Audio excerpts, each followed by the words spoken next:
Hello everyone, কেমন আছো তোমরা সবাই? তো দেখো, সকাল সকাল উঠে এখানে আমি ব্রাশ করে মুখটা ধুয়ে নিচ্ছি, কারণ আজকে অনেক কাজ। তারপরে আমি এখানে বিছানাটাও তুলে নেবো, কারণ ও লেগে গেছে কাজে। তারপরে আমি এখানে বসিয়ে দিয়েছিলাম চা। মা বাড়িতে ছিল না, আমরা তিনজনেই বাড়িতে ছিলাম। তো চাটা খেয়ে দেখো লেগে গেছি আমরা সবাই কাজে। আজকে ছিল রান্নাঘর পরিষ্কার করার দিন, কারণ আজকে ছিল সানডে, ফাইনালি ওর ছুটি। এটা কিন্তু সানডের ভিডিও, আমি ওই দিন আপলোড করিনি। তো যাই হোক, আমরা দুজনে মিলে দেখো রান্নাঘর এখানে করে নিচ্ছি ঝকঝক। আর মা গেছিলো বাইরে, তো মা বাইরের থেকে এসেছে। আসার পরে মা খুব টায়ার্ড হয়ে গেছে, তো মা বললো আমি শুধু ভাতটা সকালে টিফিনটা করে নিচ্ছি। তো মা ডাল সেদ্ধ, আলু সেদ্ধ আর ভাত করে নিয়েছিল। তারপরে আমরা বললাম ঠিক আছে, তোমার আর কিছু করতে হবে না, তুমি গিয়ে আর ওকে দেখো, আমরা দুজনে মিলে তোমার রান্নাঘরকে চকচকে করে দেবো।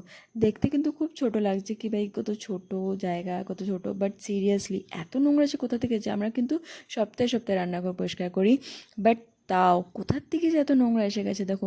পুরো পুরো এলোমেলো হয়ে রয়েছে সব কিছু। মানে কি বলবো, মানে খুবই। আমরা 10টায় লেগেছিলাম, 10টা থেকে 1:30 বেজে গেছে। ফাইনালি দেখো 1:30টার সময় হচ্ছে এই লুক ঘরের। মানে দেখো, পরিষ্কার করার পর লাগে না কি বসে বসে একটু দেখি, মানে ঘর হোক রান্নাঘর হোক বা যাই হোক, বসে বসে লাগে কি এত সুন্দর পরিষ্কার করেছি, একটু দেখি। বাট জানি এটা বেশি দিন থাকবে না, তাও আমাদের বাড়িতে থাকে, আমাদের বাড়িতে খুব পরিষ্কার থাকে সবাই। তো আজকে ভিডিও এই পর্যন্তই, টাটা। আবার